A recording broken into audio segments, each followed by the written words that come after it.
Snow fell softly that winter morning, blanketing the small town in a quiet hush, as if the world itself had paused to listen.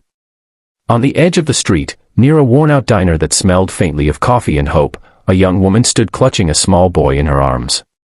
Her coat was thin, her eyes hollow, but her hands never stopped trembling against the child's back, a rhythm of fear and love. The little boy, no older than 4, held a ragged teddy bear to his chest, its fur matted and one button eye missing.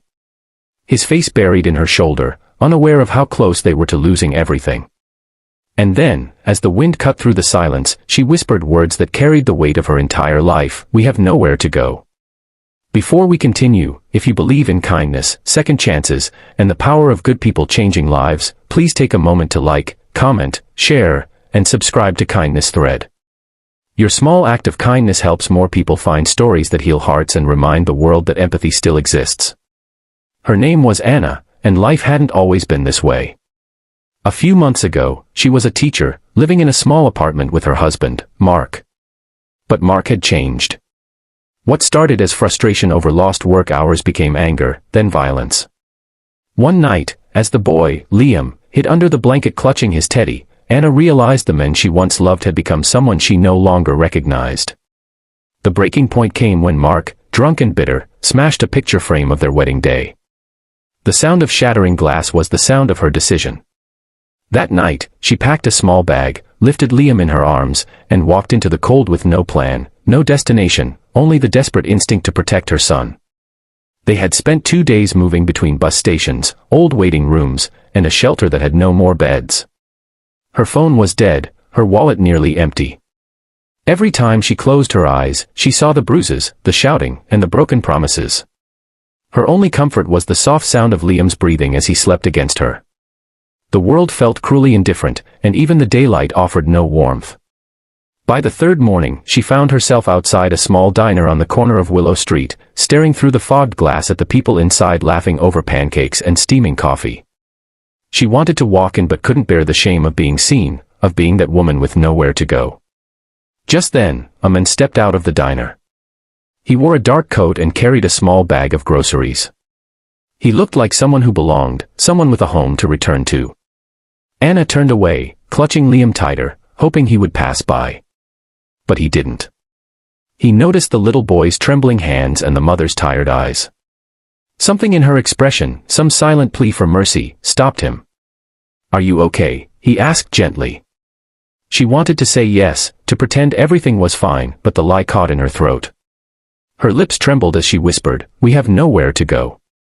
For a moment, the air stood still. The man looked at her, then at the boy, and something shifted in his eyes. He didn't hesitate, didn't ask for explanations. He simply said, "You do now." That sentence broke her. Tears she had held back for days spilled over as the man led them inside. The warmth of the diner wrapped around her like a forgotten memory. The waitress looked up, recognizing the man. His name was Ethan, a local contractor known for fixing things no one else would bother with. He ordered food for Anna and Liam without a word. Pancakes, eggs, and hot chocolate. Liam's eyes lit up like the morning sun. Watching her son eat after days of hunger made Anna's heart ache and heal at the same time. Ethan didn't ask about her past right away. He talked to Liam about teddy bears and superheroes, letting laughter return to the boy's voice. For the first time in weeks, Anna felt safe. After breakfast, Ethan quietly told her there was a small guest house behind his home, once used by his late sister when she was in town. He offered it without condition, without pity. "You can stay there until you figure things out," he said softly. At first, Anna refused. Pride, fear, and doubt fought against the fragile hope his kindness brought. But when Liam shivered in her arms, she realized accepting help wasn't weakness, it was survival. That afternoon, under the pale winter sun, Ethan drove them to his house. It was modest but warm, surrounded by tall pine trees and the sound of a river nearby. The guest house was small but clean, a bed, a heater, and a little window that looked out at the woods. For Liam, it was a castle. For Anna, it was a miracle. Days turned into weeks. Ethan respected her silence but never ignored her. He fixed the leaky roof, brought groceries, and left small toys for Liam on the porch. Slowly, Anna began to trust him. She started helping around the house, cooking meals, folding laundry, and even tutoring neighborhood kids for extra money. Liam would run across the yard, laughing freely, the trauma in his little heart fading like morning fog.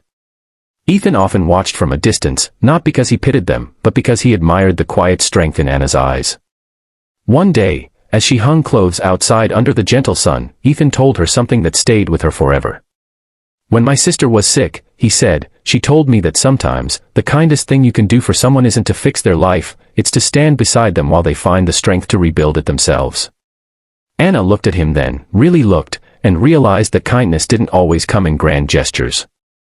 Sometimes, it came in the form of a warm meal, a roof, or a stranger's steady presence when the world had turned cold. As winter turned to spring, life began to bloom again. Anna found a part-time teaching job at a nearby school. Liam made friends, his laughter echoing through the house like music. Every morning, Ethan would wave from his truck as he left for work, and every evening, they would share dinner, stories, and laughter. What began as a rescue became a family, not bound by blood, but by compassion and shared healing. Yet, the past wasn't gone. One rainy afternoon, Anna received a letter from her husband. It was short, apologetic, and filled with promises she no longer needed. She didn't reply. Instead, she folded the letter, placed it in a drawer, and stepped outside to watch Liam chase raindrops with his teddy bear. Ethan joined her, standing silently. She looked at him and whispered, "You saved us." He shook his head gently. "No, Anna. You just needed someone to remind you that you could be safe again." Tears blurred her vision, but this time, they weren't from pain, they were from gratitude. The life she thought was over had quietly rebuilt itself, one act of kindness at a time. And all because, on one cold morning, a stranger decided to listen instead of walk away. If this story touched your heart, please don't forget to like, share, comment, and subscribe to Kindness Thread. Every small action helps spread compassion and reminds others that no one is ever truly alone in this world. Speech balloon before you go, comment below. What does kindness mean to you? Because sometimes, it's not about grand miracles, it's about one simple sentence that can change everything. You do now. He understood the real meaning of Christmas, not a season of giving gifts, but giving hope. If this story touched your heart or reminded you of the magic of kindness, please don't forget to like, share, and subscribe to Kindness Thread, where every story brings a little more light to the world. And before you go, comment below, glowing star, do you believe that a single act of kindness can truly change someone's life? Glowing star. Daniel kept Lily's handmade snowflake framed on his desk from that day on. And every Christmas that followed, he closed the office early, making sure every employee went home to their families. Because sometimes, it only takes one small whisper, one act of courage, to remind even the hardest heart what it means to be human.